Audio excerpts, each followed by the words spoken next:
लैलतुल कद्र की एक खास दुआ जो हमारे नबी पाक ने बताई है, पर बहुत से लोगों को अभी भी नहीं पता। आप सल्लल्लाहु अलैहि वसल्लम की हदीस है। अम्मी आयशा ने रसूल अल्लाह से अर्ज किया, या रसूलुल्लाह, अगर मुझे लैलतुल कद्र मिले तो मैं उसमें क्या दुआ मांगूं? तब रसूलुल्लाह ने ये दुआ बताई, अल्लाहुम्मा इन्नका अफून तुहिब्बुल अफ़्व फ़अफ़ु अन्नी, जिसका तर्जुमा है, या अल्लाह तू माफ करने वाला है और माफ करने को पसंद करता है, इसीलिए मुझे भी माफ कर दे। रमजान का आखिरी अशरा चल रहा है। इफ्तारी के बाद से इस दुआ को कसरत से पढ़ा करें और वीडियो को सबके साथ शेयर करें। बेशक इसका सवाब आपके अमल नामे में शुमार होगा।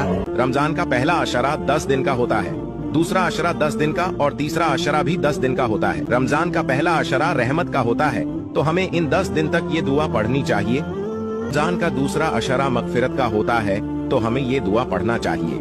और रमजान का तीसरा हिस्सा जहन्नुम की आग से पनाह मांगने का होता है, तो हमें ये दुआ पढ़नी चाहिए और सबके साथ शेयर भी करें।